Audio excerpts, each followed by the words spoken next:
Imagine losing your only daughter, not because of an accident, but because she was bullied until she lost all hope. That's exactly what happened to the Vice chairman of one of the country's most powerful conglomerates. For months, his daughter had been living through a nightmare at school. She was constantly humiliated, threatened, and isolated by a group of classmates. They even used private photos to silence her, making sure she never dared to ask anyone for help. Eventually, the pressure became too much, and she tragically took her own life. When the public learned that the victim was the vice chairman's daughter, the entire country was shocked. Everyone expected him to use his wealth and influence to demand the harshest punishment possible. Instead, he did something no one saw coming. At a nationally televised press conference, he publicly forgave every student involved.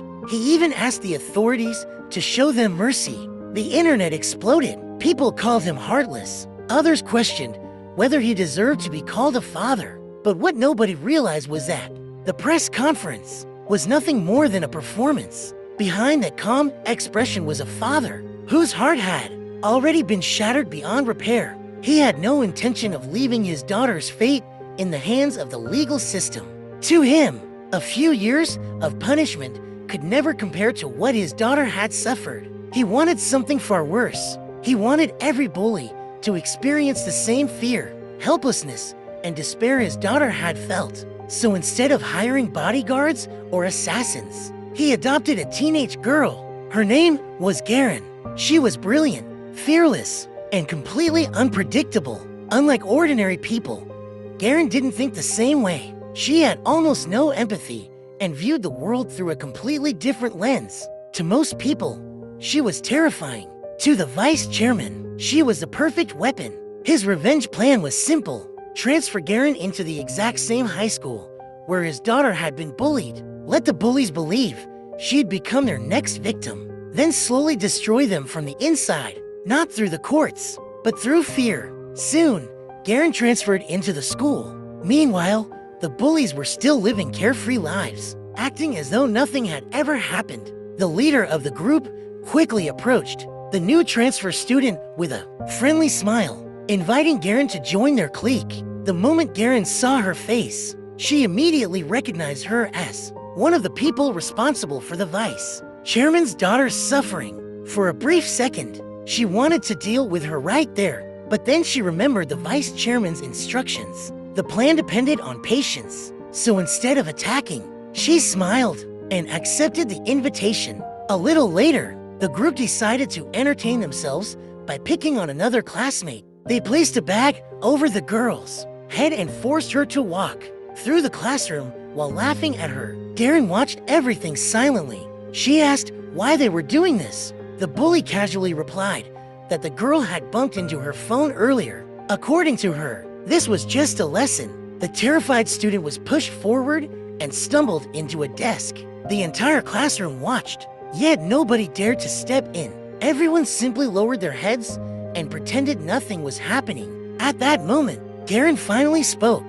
Bullying someone isn't right. You should apologize. The classroom instantly fell silent. Nobody could believe the new transfer student had just challenged the school's most feared bully. The bully immediately lashed out, exactly as the vice chairman had predicted.